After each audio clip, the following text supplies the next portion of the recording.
Welcome to the Popcorn Talk Network, for the online broadcast network that features movie discussion, news, and interviews. Press 1. Popcorn Talk. We talk movies. From the Popcorn Talk Network, the online broadcast network for movie talk, this is Otaku Movie Anatomy, breaking down and reviewing some of the best and worst in the animated film genre. Is its power level over 9,000, or is it just another Yamcha? Find out now on Otaku Movie Anatomy! Out now. Yay. I will never get tired of that Master Roshi opening. I just chuckle every time. It's a big chuckle. It's the over 9,000 and then comparing it to Yamcha, you know, like I love that part. That really it's a lot. I had to Google a little bit because I don't even watch the Dragon Balls. I was gonna say, as somebody who does watch Dragon Ball, it's a really nice touch. All right. All right, you stupid nerds. Hello, everybody, and welcome to Otaku Movie Anatomy. Wow! Look at this excitement. I'm your host today, Michelle Chubby Bunny, and today we are joined by... Me, Emma Fife. Me. Which you can find me all over the internet at Emma Fife, which is my name. Easy enough. Yes, and you always find me at Kaibacat, K-A-I-B-A-C-A-T, on Twitter, Instagram, all that stuff. And our special guest today is Laura Poe. Yay! Today we are covering, I don't know, what are we doing? Little Witch Academia, The Enchanted Parade, in which the lovely Laura plays Diana Cavendish. Yes. Yeah. Cavendish. Diana Cavendish. And we were discussing before the show that Cavendish is a weird word, and she explained to me that it is... It is the species of banana that we currently eat, as I learned on, I think, John Oliver. Oh. Because they're going extinct because of some fungus or something. So I was like, Cavendish, but that's the last... So is it we've only got one Cavendish strain banana. left of banana? I don't know. And Like, then- apparently in the early 1900s, we ate a totally different kind of banana, and then those started to get wiped out, so we switched to Cavendish bananas, and now we might end up switching to yet another banana. How crazy. Who knows? Everyone out there, the banana, look, the banana you're currently eating right now is going the way of the dodo. So do me a favor, enjoy your bananas. See, Jonathan, you didn't even know when you put this shirt on today that was my going to be God, so I'm relevant. Look at that. I've never even thought about that. Yeah, this is the second time that Jonathan's worn that shirt. Yes, I love this shirt. He's my Arrested Development, frozen banana stand, and how appropriate. I This, know. everyone, Maybe what you that's don't know. why I thought of bananas, as I actually saw your shirt. See, this is one of the last Cavendish bananas right here. This is actually what it looks like. It's happy. It's still alive for now. For now. But So now. moving right along, banana lovers. So Laura, you did the role of Diana Cavendish. So when did you do the recordings for Little Witch Academia 1 versus the second, the long We did movie? both The same in time. the same go. Oh, yeah, nice. and it was in October of 2015. I'm pretty sure. What? That was Yeah. super recently. Yeah. Because it just came on Netflix. So the recording was for Netflix specifically, or? To my knowledge, it was Netflix provided the funding for it. I'm not 100% sure on that, so I could be wrong. Yeah. But I the know studio that- was deluxe, Yeah. and we recorded there in October of 2015, and then it came out in December. Yeah. I was going to say, enough. I know that more productions now are actually being funded by Netflix to get the English language versions of them, so that checks out, is basically what I'm saying. That's more work. That's You're work. We like supporting work. Work is those good. articles that Yeah. you have read on the internet. So your character, God damn it, Diana. Diana, not Diane. She is the Japanese version, she's very frou-frou. She's very like, oh, this like she says she's very like high-pitched. How did you feel channeling like that kind of uppity personality into your voice? I play a good amount of uppity personality characters, so I don't think I had too much trouble getting sort of snooty, but I did sort of, I listened to the Japanese and sort of got an idea for her pitch and her cadence, and then just sort of went with it. I was surprised no one in the show in the English dub was voiced as British. Yeah. Yeah, right? Not a single one, yeah. Yeah. There was a part that I loved in when you get to voice her is when she kind of got big and then she became that, and then you got to drop your voice, and that was really cool. I loved that part. And I got to hear or did they play with your voice? It was mostly them playing with it. I dropped it a little bit, but Okay. I knew that they were going to want to do, because they did it in post for the Japanese. Oh, so I knew that it wasn't, I know it sounds a lot like It's me your because my natural pitch voice. is just dropping, so Right. I probably could have done it, but it's Yeah, actually well, your natural adjusted. voice sits so much lower already. So I was like, oh, she's just got She's to just doing a gradual drop. Yeah. Oh. Yeah. Well, thank you very sorry. So thank you very much for joining us today. Real quick, I'll get into some of the background of Little Witch Academia, the internet sensation. So it only became available in the U.S. very recently on Netflix. Yes. But this is actually the first one, just called Little Witch Academia, was released in 2013 at the Anime Mirai, which is like a small festival for individual independent films. It was produced by Trigger, which is not a small studio at all. They produced Kill la Kill, Inferno Cop, among other very famous anime. It was directed by Yoya Shinari, who I didn't recognize the name because I'm a noob apparently, and because I was like, oh, Google, thank you Wikipedia. He was the key animator and mechanical designer for Neon Genesis Evangelion. Yes. A word I was going to say, my understanding, from what I understand of Trigger, is that it was, in fact, like started by a bunch of the people who came from Gainax, who did Evangelion, amongst many other Gainax things. or is it Gainax? I've always heard Gainax, but... Are we going to get into this conversation again? All right, just so you know, katakana. last week it was like 40 minutes of like how things are pronounced. Like, this is... In our rundown, it has a bunch of katakana. They're like, Michelle, we don't need, it's fine. Anyway, moving right along. He's also a storyboard artist for FLCL or Furikuri. Love it. Which is great. That show was crazy. He was the mechanical designer and animation director for Gurren Lagann. So all really small anime. So all his tiny things, and Panty and Sucking and Gutter Belt he worked on as well. So lots of good stuff, and it really showed, I think, in the animation quality for this. It was beautiful. It was a huge hit on the interwebs and in the premiere. So they were originally planning for the second film to be a 20-minute episode, but then Studio Trigger launched a Kickstarter, which I don't think I've ever heard of a Japanese animation studio ever doing that before. Yeah. That seems very hey guys, help us. So they only got funding for 20 minutes, but they put the Kickstarter up and we can make this a full-length movie, which ended up being 55 minutes. They launched it on July 9th, 2013, the Kickstarter. They met their goal of $150,000-ish in yen in 5 hours. Wow. There were so many, this 30-minute little film, everyone was so amped. Right? You might say when it got out there onto the Kickstarter, everyone really just pulled the trigger. I knew something terrible and punny was It's coming. going to be a pun. No. I'm a dad. No, get out. Well, it's been a good show, guys. I'll see you later. And then they had made a stretch goal of $500,000, saying that if they reach that, also they're going to add a making of documentary and audio commentary for the Blu-ray release, which they raised. The total was $625,000. Wow. $625,000 and some change. I'm not going to say. Wow. So that's a lot of clams. Yeah. A lot of clams for some animus. Sure do. It is. This Little Witch Academia also has 2 short manga produced by Shueisha.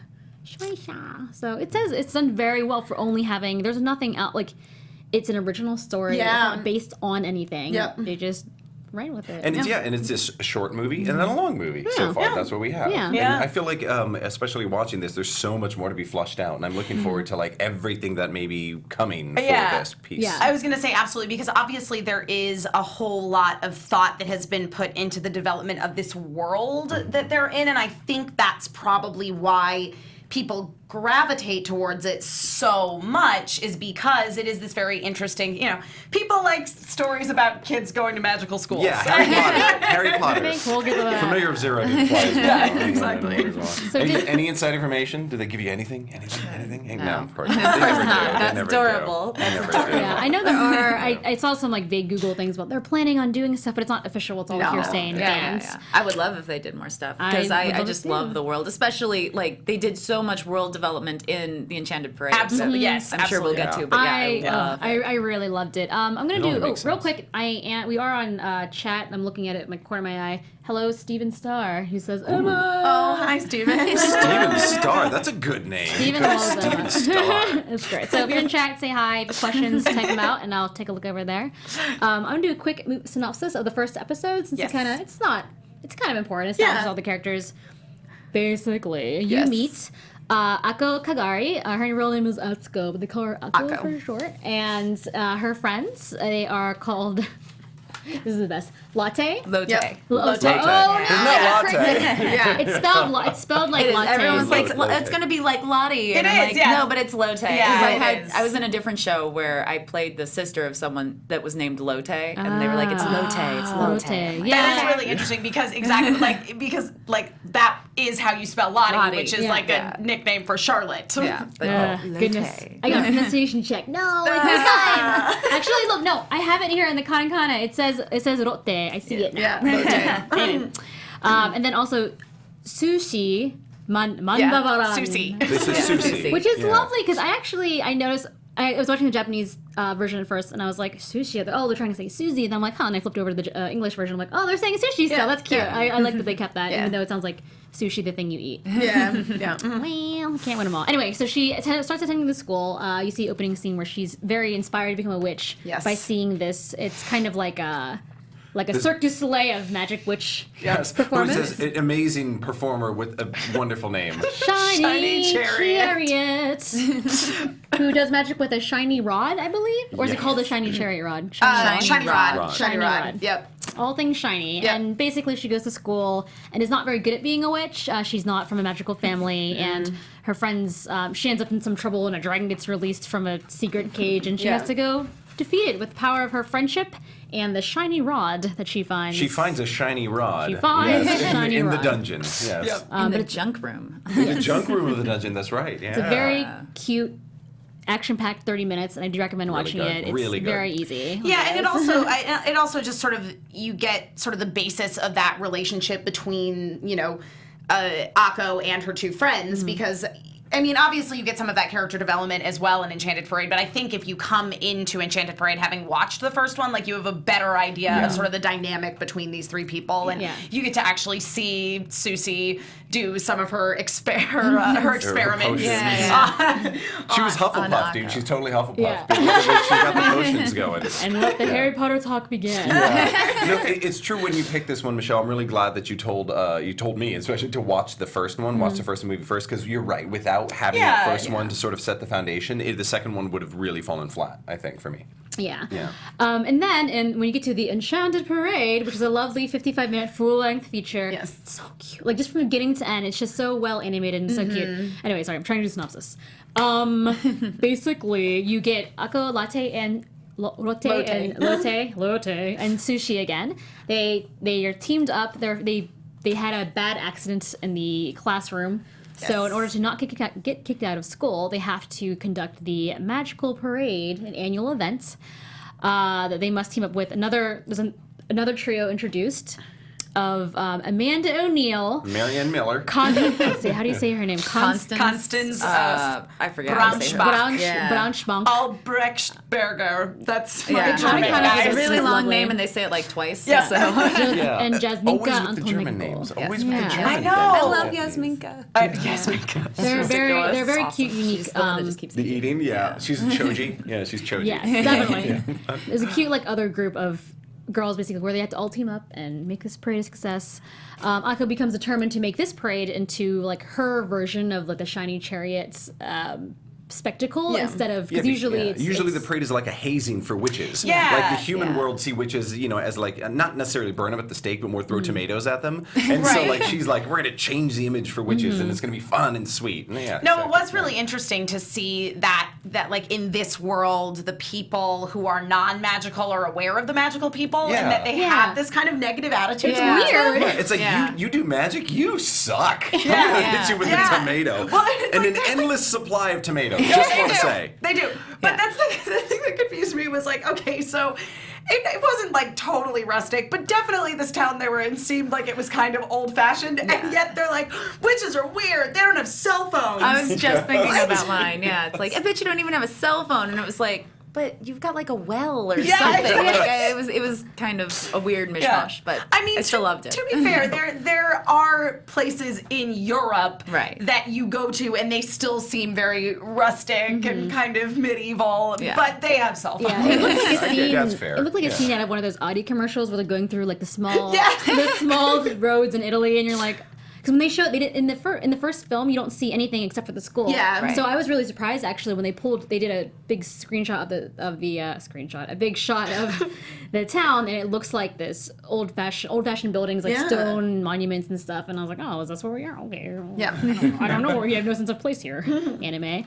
So anyway, during the parade, many bad things happen. A giant is accidentally released who is sealed in the town square. Titan. And they must combine together and defeat the giant with their friendship. and it's a very, very, very cute. It is. They Sailor Moon that thing. They sure do. They sure did. That was totally do. a great scene. 100%. Yep.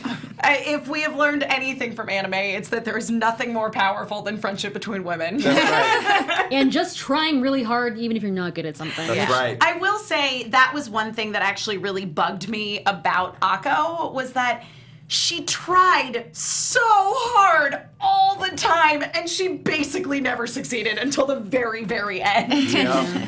Which was super frustrating for me because in terms of a main character, she is very much kind of your typical sort of magical girl protagonist, and that she's just kind of a regular girl who's pretty nice and determined and has a dream. She's not really exceptional otherwise. Yeah.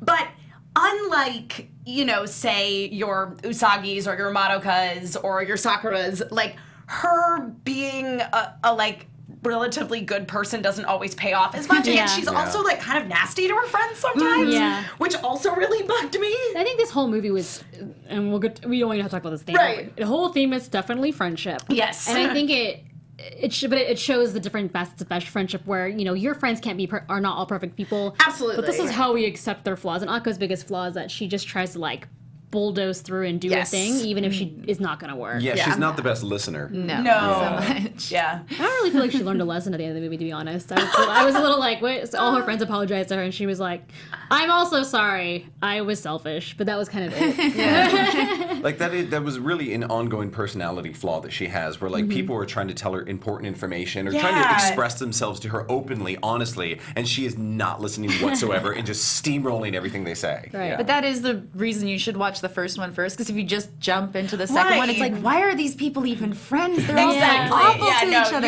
You're but right. yeah, if you watch the first one, you're like, oh, I get it. They're friends because da-da-da-da-da, and then, yeah. But, Because in the first film, friendship did prevail, and they all learned something that day. Yeah. They had to learn that lesson again the hard way. I really loved the first film. I did too. I think in terms of 1 versus 2, one is so good. Yeah. One, it was the type of thing where they didn't give you a ton of exposition. They were really just showing you everything in the characters and in the story. And then it just moved so fast. It was so action-packed. I was really invested in that first one. The second one, it took me a while. Yeah. So in terms of the characters, we talked a lot about Atsuko, aka Akko. What are some of your other guys' favorite characters? I'm going to sound like a total brown noser right now because, she's at the table with us. But, honestly, Diana is my favorite character. And it's because, Diana is more this is going to sound crazy, but she's, the character that I relate to because she is the overachiever. She's Slytherin. Emma She's thinks Slytherin. she's perfect, by the way. Yeah. Yeah, because she is. She's the perfectionist. She's the overachiever. And she is very talented, but she's also very smart in the way she goes about things. Yes, she is sort of antagonistic towards Akko, but it's only because Akko makes so many bad choices. And even in the end, it's actually Diana's suggestions that kind of save the day, that are the impetus for the solutions. Yeah. So, go. my favorite character, technically speaking, in Enchanted Parade, I love Lucian Dodge as the mayor. Oh my God, it's not so even the real good. character, but he's so funny as the mayor. Every time the mayor speaks, I'm just tickled. I love him so much. And the fact that the mayor is so interested in just making money for his town. Oh, it's so good. Yeah, and he just doesn't care about anything. He kicks stones over, and he's like, I'll build a roller coaster on top of a giant ogre thing. What? And It's a sleeping titan. You don't even know if it's dead. It's just asleep. It's asleep. You don't know what will wake it up next, but he's like, I'll build a roller coaster on that. It'll work. Yeah. I just love him. And in his vision, the roller coaster's going, and he's money is raining from the sky. Yeah. No, Lucian was spot on with that voice too. But I also do actually really like Diana. Yeah, she's the best. But the thing is I think that all of it's really funny. I actually think I like pretty much all of the characters better than I like Akko. Seriously. And I think it's just they're there to support her. They're not really. It's weird because I agree with you. Yeah. I liked everyone because of how they supported their friend who was kind of not great. Yeah, but they just yeah. but they're helping her grow. Yeah, sure. Because I loved Lotte and her little story in this with the song that charmed the it was fairies, sweet. and I think too the fight that she and Akko got in was just really painful for me because like Lotte's such a like she's so sweet and good and it's like no Akko don't try to force because basically what it is it's Akko's inability to see people doing things in a way that Akko herself would not do them because as I think we mentioned it is so much about Akko just like bulldozing her way through everything and not thinking anything through. Yeah. And she doesn't understand why when she's like, oh, Lotte, well you're gonna sing this song that I heard you singing, and she's like, no, I'd be way too embarrassed, and and that just doesn't even compute with her, and it made me so mad that she like couldn't understand that. Jonathan, I always love the drab character that's always hanging around, Sucy. I always love that character. I mean, and she was designed like something out of Skullgirls, which also and it really was like a character in Skullgirls. Yeah. And she was, I just love that drab, monotone kind of. 100%. The voice acting I checked, but from the Japanese version to the English version was like spot on. Yes. It was good. Michelle Hager? Yeah. Yes. And she won AX Idol years back. Yes, she was a winner of AX Idol. Oh, no way. Yeah, and that's where I met her. She was the winner of AX Idol, and she had that fun drab voice, which I love so much. She made me laugh a number of times. I love. Hey, that's great, guys. Well, it's in the kettle. I like those like April Ludgate evil. I was just gonna say that. I was like, it's the April April Ludgate of the Wizarding World. Yeah. Well, I mean, and in like, which is really funny because Steffi Shea is Lotte, isn't she? Yes. So she actually does the voice of this character in Fire Emblem Awakening, who's very similar to Sucy. So, and I love that character, and there's a character like that in Conquest also, and I just I'm really into the as we say like the April Ludgate of sorceresses. That sounds great, Emma. I'm really glad you're excited about that. I like that. Is it Yasminka Antonanka?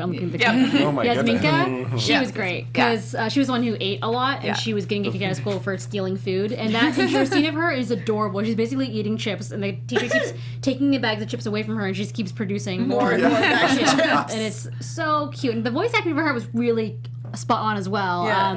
I loved. It almost sounded like. Yeah. Oh, it was another kind of monotone though. It was more like.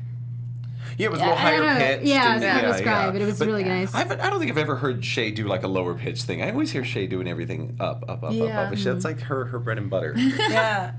It was lovely. Yeah, and then I want to talk about the video game girl because she was awesome. Constance. She did not get enough screen time. I loved her. Yeah, totally. She would just, and she didn't really. I don't think she said a word at any point. She would like make a robot. And the robot would go do things. She doesn't have any spoken lines. She has like some efforts, so like grunts and stuff. Right. Yeah. But for the most part, but she's cool. Yeah, exactly. And like she always had was hooking up some new robot or some electronic playing a video game in the midst of everything that was happening. I liked her too. Cool. I always like those like mechanical genius girls, like computer hacker types. Donatello Ninja Turtles. Like, that was my guy, man. Donatello. Yeah. Speaking of Amanda O'Neill, well, it's just an A in her name, then her last name's O'Neill, and I loved her. Like, she was great. like April O'Neill, Ninja Turtles. I got the transition. I didn't get that transition. I was like, she uses broomsticks to dance, and Donatello uses the staff. So it's staff. Oh, goodness. Sticks. Yeah, I got it. But she was great because she was like the physical one of the group. Oh, wait.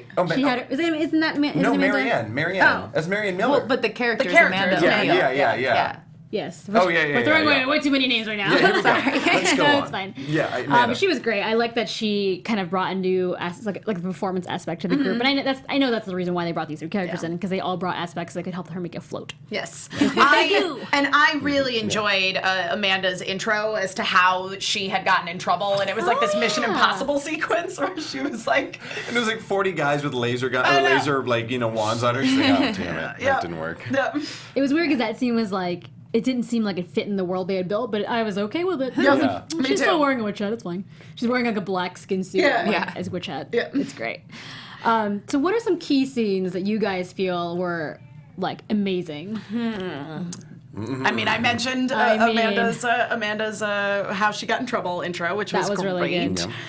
I loved the scene where everybody woke up the next day to realize they'd gotten invitations to the Happy Fun Time Parade. Yeah. I really liked that. The little Great name, by the way. Yeah. Happy Fun Time Parade. I don't think that's exactly what it was, but it was something along those lines. I think it is really like it's like Happy Fun Time Project or Happy Fun Time Parade or Yeah, it's definitely Happy Fun Time. Because basically, so like Akko, she kind of realizes that she screwed up. But she's determined to make this parade happen in her vision still. And basically, by trying to enforce her vision on others, she has estranged everybody. And she realizes that she screwed up. And so, she goes around and she basically makes these little, like, hand-drawn invitations. They're so sweet. They really are so sweet. For everybody to come help her make this parade happen. So cute. And it's really cute because she like slides it under the door of the other three girls because they're not her roommates. But like Sucy wakes up the next day and she has this invitation and you see this shot, like it kind of, the camera sort of like pans out and you see just Lotte like laying there and right there's her little invitation's right next to her face. And that's followed up with a scene wherein Akko is trying to build the float for this parade, which brought back memories of building a pirate ship float for a parade my senior year of high school. Oh, goodness. For the homecoming parade. Yep. Nice. Yep. Somebody who's participated in many parades. So like basically Akko is trying to use her magic to like bring the ship together and she keeps failing and then she's giving it this last ditch effort and all of a sudden it all beautifully comes together and of course and the band she brought the band back together. Yeah. Sure did. I love everything leading up to that scene was they had a little montage of her kind of wait, what happens before that? She gets inspired by something or other, and then it's suddenly like, oh, this is what I have to do. Yeah, it's because she sees the light of like the sorcerer's stone in the tower. That's right. But then she like does a little training montage where she's like, I'm gonna teach the brooms how to do their little dance. Which was and amazing. I was like, hey, Fantasia. I know. Hey. It was very Sorcerer's Apprentice. We had a montage.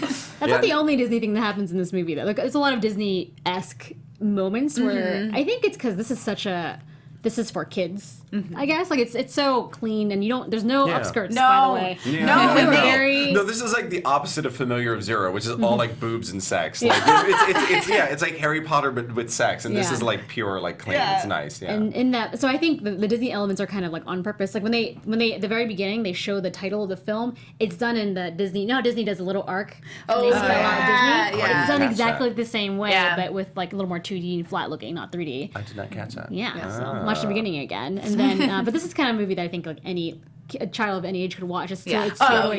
Definitely all ages. Yeah, I know. I mean, really, it was one of those where I was like, oh, I could watch with my kids. I could watch with him for this one. Nice. No, it's funny because, because watching it, you always kind of wonder when you see, okay, so you've got this anime and all of the characters are girls, and it's not necessarily like super shoujo, even though it is about all girls. In magic. But it doesn't really hit that chord so hard. Yeah, it's not, because I don't know, it's not as like fluffy and there's not as many sparkles and bubbles, you know what I mean? And it's not as formula. I mean, that's a big thing about this one, is that it's really, where you're dealing with a lot of themes that you commonly see in anime, it's not so formula, because I think it's like you said, it's an original project, it's its own design, so it has touches of like everything we've seen before, but it's not the same. Yeah. And that's part of what makes the first one so good. Like the dragon attack, the experience in the dungeons, the characters and their experiences with each other. It's really cool. I loved it. In fact, it was like favorite moments. The whole first episode for me was money. It was money from top to bottom. It was so solid. Yeah. And the second one, it's all about endless tomatoes. It's there were a lot of tomatoes.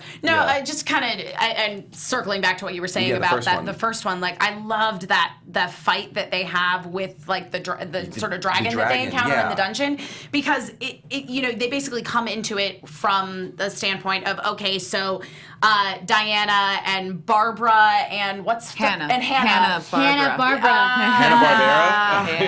The reference. Wow. Yep. Okay. So Diana, Hannah, and Barbara they've already encountered this dragon, and Hannah and Barbara are kind of just cowering, and Diana's doing all the work. And then Akko's team shows up, and it's so cool, just like the way the fight ends up going down, and like Sucy ends up being the one who that was for the Minotaur. Yeah, the Minotaur. Yeah. And like Sucy goes up with like a potion, and she's like, open wide, and the Minotaur comes and goes, raw. She just pours it in his mouth, and it just melts him. Just explodes him. Everyone's super grossed out, and it's lovely. It's a great scene. It's a great scene.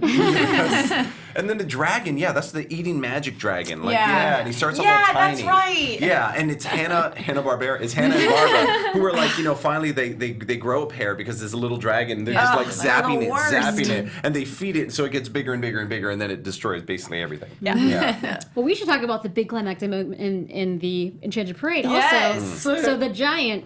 First of all, from beginning to end of the whole giant scene was amazing. Like, they had it... So basically, there's a bunch of stones in town, and then the mayor's like, I'm gonna tear this town and make a mall or something. Yep. And because he knocks over one of the stones, this, like, steel giant is able to have his claws come out. So it's just one hand at first. So look, it's like these 4 pillars. Like, there were these 5 pillars. Like the ground was here. It looks kind of like that. And so it turns out that was his hand sticking up from the ground. So don't dig it. Just leave it be. Yeah. And then one hand comes up, causes havoc, and then the other hand comes up as bones. Yeah. And then as they fight and the giant gets stronger, the pieces of the town turn into his flesh. It's so cool. It's like almost like a Transformer, like a Voltron-esque scene. Yeah. Where he's it's like just using the earth to become the power a of this mailbox. And yeah, and then all the it makes all the stuff come alive too. So Yeah. the mayor gets attacked by his teacup, I think, or something like that. Oh, that was such a moment. Oh my gosh, I love that. Yeah, right. It's weird because Everything with the mayor is awesome. Yes. Yeah, his teacup grows a mouth and is gonna bite him or something. And his reaction to it is so strange. It's like he still doesn't quite gather what's happening. Like he's not accepting of the fact that this magical teacup is now going to eat his face. He's such a great character. Love that mayor. Yeah. So so the Titan becomes an armored Titan. he armors up, becomes an armored Titan, and then of course then we're into our climactic battle. But actually, right before that though, Sucy. That's when Sucy comes back. Yeah. And I guess she expels all the spirits that are in the mailboxes and teacups by singing. Lotte. She sings the Sucy song. catches Akko because what happens You're is the mean ringleader of the boys that are throwing endless tomatoes. His name was Thomas he or stole the shiny rod and brought it over to the hand, and then the hand between getting dug and having the shiny rod was like and grabbed him. And Akko's like, I'm gonna get that rod, not carrying it all. Well, she's like, I'm saving you and the rod, and then. Diana swoops in and saves the boy. Yeah. And she still has the rod, and she's like, who's going to save me? And then Sucy, kind of like in the first one, is like, hi, I got you. So Sucy comes back. Well, and I like, too, that so basically, there was the whole goal of this parade from Akko's point of view, from all of their point of view, honestly, is to change the attitude of the general townsperson towards witches and magic. Yes. And so, the whole thing is sort of a disaster. They prematurely launch their fireworks. They're like, is the witch parade starting? And everyone's like, well, I guess it is now. We just gotta go with it. And that's kind of when the whole Titan thing starts to happen.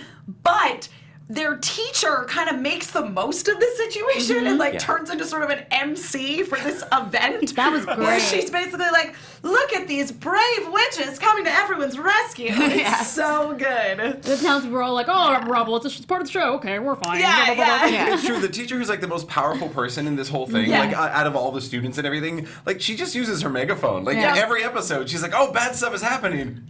All right, everyone, here we go. Things are going down. She's a showman at heart. Yeah, she is. Because she's Shiny Chariot. Yeah, she was. Oh, of course. So she's when did they reveal that? Because I read it online, and then I was like, wait, when do they actually say it, though? Or it's really tricky. It's at the end of the first one. Because, she's sitting on her broom, off in the distance, and you see her hair's all red, and then it goes back to being blue. I blinked, and I didn't see the hair color change. I mean, I got that it was her just from... Right. Well, she kind of gives, when they find, the rod and stuff, there's, a surreptitious wink. She has, this She also says something like, I never thought I'd see it shine again, or something like that. I forgot. There's that part, too. Clues, where on immediately I'm like, oh, she's probably Shiny Chariot. Yeah. Bruce Wayne is Batman. Bruce Wayne's Batman. Spoilers! That movie is ruined now. So then moving into, we're back at the giant. Yes. And Lotte coming with the spirits and all that stuff. Yeah. Sings a song. I like that stuff. It was really lovely, and it was a very soft moment. Quick question: did they? Who was Lotte again? Was that Shay? Yeah. Did she have to make up that song? Do you know? I have no idea. I mean, I know it sounds like she sang it. Yeah. But I don't know if they translated it for her or what, because it's in the Japanese version. Yeah. Or I if they have were no idea. Or if they were just like, here's the melody, make something up. Good luck. I'm pretty sure it was translated, guys. Well, I don't know because so many times when it comes to songs like in an anime like that aren't like fully produced songs, Right. like that happens all the time. Where it's like, here are some words. Good luck. Like, I did not know that. Yeah, that happens a lot. But that was a really nice soft moment. But then right after that, they're like, okay, and back into the battle. Yep. And they, I can't remember the order of what happens. There's, at some point, they get to like level 9,000. Yeah. And- Well, it's because, Lotte made the shiny chariot hat for okay, yeah. Akko. Yeah. And that's what took them so long. That's why they didn't show up yet, because she was busy making that hat for her. Because By hand. Yeah. It was really cute. She's like, the reason you're here is because Shiny Chariot put a spell on you to make you want to be a witch. So you should have this. It's really sweet. They all kind of like apologize and cry, and it's really cute. And then they, with the power Team of up. friendship, again. They like synchronize, or they have perfect harmony so that they can use the most powerful spell. Yes. But even then, the three of them wasn't quite enough. So then it's like, audience, cheer for them. Everybody clap for Tinkerbell. Yeah, exactly. And then they level up to 9,000. Yeah. And then they made able to- a spirit bomb. Yeah. Essentially. Well, and they become the super versions of themselves. I so they didn't all get white understand outfits. Yes. why. Why Okay, not? so. I mean, yeah, definitely. Why not? But what we're talking about specifically is that Akko, Lotte, and Sucy summon the bow of light, and then first they summon it, and they kind of all are just like, yeah, this is a giant bow. It's a huge crossbow. Yeah. And then Akko gets a new costume. She's like, bling, and then she just magical girl. She Yeah, she transforms. did. Yeah, they all magical girl at that point. Yeah, they they all, do. Yeah, they all I three. thought Yeah, the they one. do. No, Yeah, all three. Akko is the only one that gets like a totally different outfit. Yeah. Like she gets a shiny chariot outfit, basically. Yeah. But the Top to bottom. the other two girls get white versions of their outfits and white hats. Oh, okay. Because when they okay. poof back, and when they're falling after, and they poof back, all their clothes go back to school. To Yeah. black, yeah. Yeah. School color black. Yeah. But that was a really cute scene. And then what was the name of the attack? Luna Lana? Luna Lana, that's Well, right. that was yeah. the first one. The second one with the bow is I don't know the bow Shiny one. Ballista attack. Yep. Shiny Ballista Attaku Desu. And that was really cute. I feel like we said, they're avoiding being a magical girl movie, and then they're like at the very end, okay, I'll give you a little bit. Yeah, Yeah. exactly. Yeah, No, it's it's true. Hey, Yeah, it's certainly not like teeming with like magical girl tropes. Like there's no cute mascot. There's no transformation item per se. It's But, the rod. it's the Rod. The merchandise is this rod, kids. And then the hats. but they do go full magical girl at the end, and I was totally okay with it. And they totally, I mean, this is something that I really, they have so much more to flush out. Like, we get to see Yeah. probably a lot more coming from them, right? I hope. Why you keep looking at me? But I feel like too, just kind of going back to the whole shiny chariot and the teacher who actually is her. Like, the girls don't know that, so Yes. there's so much more you can do with that. Yes. And yeah. Big story coming. Big story coming. Mentoring Don't quote us on that. We actually don't know anything, so don't quote us. So would you guys say, I definitely saw a couple of things where they were pulling inspiration from, we mentioned a couple already, but like specifically, we have to make the comparisons with Harry Potter. Of course. Yeah. Oh, 100%. One thing I noticed is the naming conventions for all the characters was very much like how J.K. Rowling was taking weird kind of words and making them into, like, so you get Hermione Granger, and then here we have, well, first of all, Hannah and Barbara. Barbara. We have the banana, Diana. Diana the banana. Diana Banana. Banana. That's one little thing I did not noticed. think of that one. Very cute. Yeah. How about you guys? Did you see any other similarities? I mean, obviously, like, they all carry basically wands, like they do in Harry Potter, in order to do spells. They and look a all, little different. Yeah, they do, but they use, like, Lumos charms to illuminate things all the time. Yeah. And, of course, there's that whole scene where it opens with them, like, in a magical classroom with their little cauldrons, like, working on a project. It was very Harry Potter. And on top of that, you have these students who do something wrong in school and get these absolutely absurd punishments. Oh, that's Yeah. right. Like in Harry Potter, they're always like, no one's ever allowed to go to the Forbidden Forest. You have detention. Forbidden Forest for you. Wait, what? Yeah. And some of the just like, especially in the first one too, with them like adventuring down into the dungeons. Though that reminded me a lot of like some of the quests for weapons that they go on in Soul Eater. Also, yeah, there was some Soul Eater stuff going on. I loved all the video game references. Where it was like, oh no, that's like not a rare drop. And actually, when we were working on that, I think I had a line where it's like, none of these could actually be considered rare drops. And the director was like, is that actual English? And I'm like, it totally is. It's a video game reference. Just trust me, leave it like it is. I remember that line too, because they're all like, oh, we got all these nice things, Hanna-Barbera, and you're like, no. They're not common at best. Just saying. But then just like in Harry Potter, all these stupid monsters in this dungeon escape. Yep. I don't really know why we bother to have dungeons in magical schools, because it never goes well. Just put them not in a school. Like, how about in a dungeon not attached to a school? Exactly. I don't know. Like the Beast Prison. And it's so crazy too that you've got some dragon that can like destroy the entire school, like locked up down there, and you're like, yeah, go girls, you're new to this. If you get there, it may happen. Yeah, why is part of this test that like you can actually die because we're testing you? Yeah. Well, I mean, look at the Triwizard Tournament. Again, with the Harry Potter stuff. No room for mistakes. If you're not risking death, you're not learning. That's an important thing that magical school and magical things teach us. That's how you learn. I also like how they had also in Harry Potter you have kind of your like teams of 3 thing going on. That was cute. That was sweet. And like in Naruto, Tropes. Yeah, so for all that it didn't really hit a lot of the magical girl tropes necessarily until certainly the very end, there definitely was an element of some other anime tropes that we see. Definitely. I don't know. I would have enjoyed a cat in this personally. No familiars, right? Outside of the little fire thing. The little sprite thing. But no familiars, no magical familiars. That's all right. That's okay. Yeah. Do you guys have any other favorite moments from this film you'd like to talk about that we didn't? We covered a lot. I think we got every moment in the film. I know. Every moment. Yeah. Because again, it's like one of the things we were talking about before we came in the studio is this is such a simple movie. It is about people trying to put on a parade and succeeding through the power of friendship. Like there really isn't any like deeper, complex theme to this, and that's not a bad thing. Yeah. It's fun. It was pure fun. Yeah. It was enjoyable. Yeah, and I love the animation. Beautiful. Yeah. Holy moly. I'm a huge fan of hand-drawn animation, so I just love both of them so much. It was nice to see a show. It was nice to see for once a show like that, a full-length action feature that had no crazy CG. No, it was that drives me nutsos. I totally agree. Yeah, it was just it's so beautifully animated. The character designs are so cute and unique and interesting, and I love the color palette. Yeah, like it looks very much like a storybook. It's great. So out of 5. Don't worry, let's do it. Let's do this. Emma, how about you start? I feel like, for me, the first one is a 5 out of 5. I love the first short.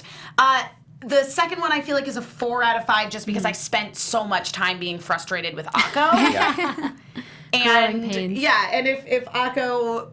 If Akko comes out on the other side of this, if there is any more, having learned a lesson, then maybe it would go up to like a 4.5. A slope. Yeah. I'm in a similar vein, actually. This is a 4 3/4 for me. 4.75 for the first. Okay. Because that first one was top to bottom really solid. Yeah. The only reason it's not a 5 is because there was only one movie that I have that's a 5, and it has to match that. Oh, I got you. And we're doing that movie next week, by the way. We are doing my 5 next week. Spoilers. So 4.75. However, the second movie, I'm going to give it a 4. Yeah. Like, it's knocking off 3/4 for just being sort of not as interesting, not as fun, not as enjoyable, not as action-packed, a little more telling, a little more on the head. But overall still cute, still fun, totally worth it, worth the watch. Yeah. Totally, yeah.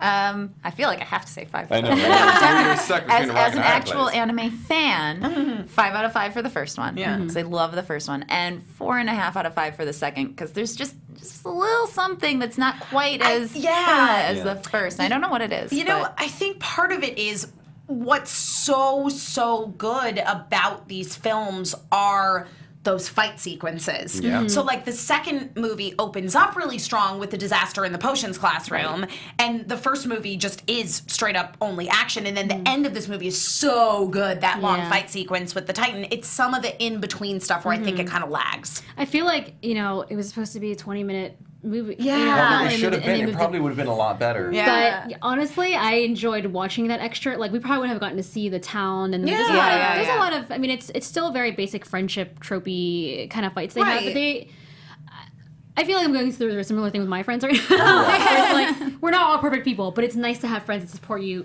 even when you're not being great. Yes. That person, I'm Akko right now.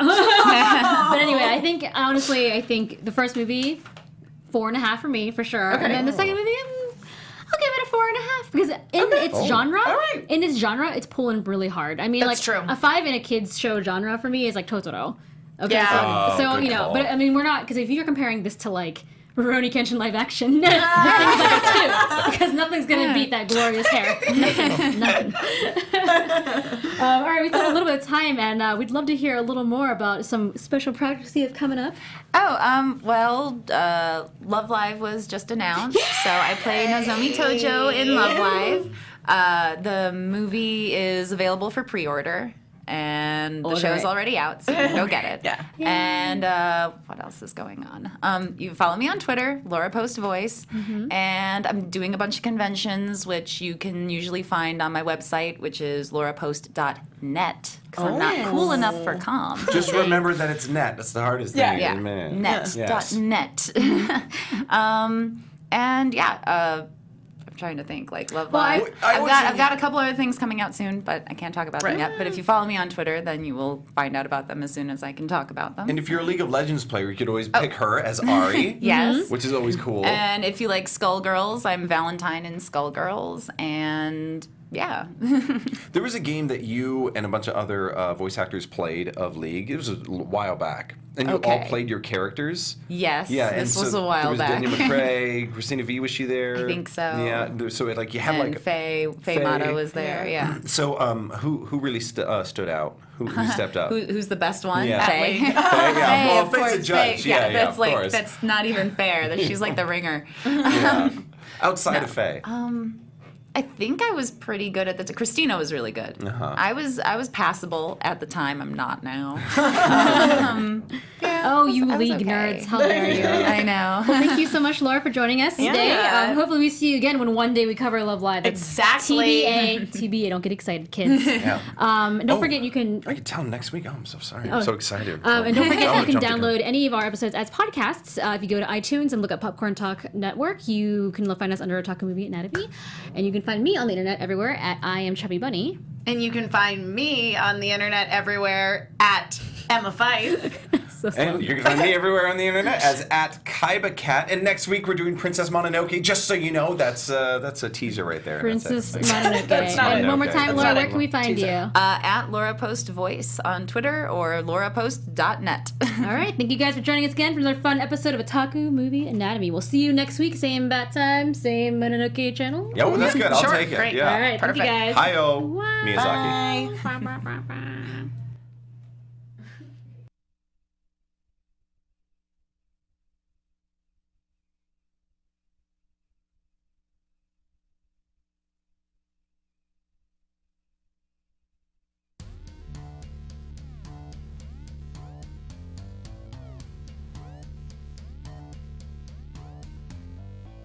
From producers Maria Menounos, Kevin Undergaro, Phil Svitek, and the entire Popcorn Talk Network, we would like to thank you for tuning in. For questions or comments, be sure to visit popcorntalk.com. I'm Sir Richard Wentworth, and this has been a presentation of the Popcorn Talk Network. The views expressed herein are those of the hosts only and do not necessarily reflect the views of the Popcorn Talk Network or its owners or principals.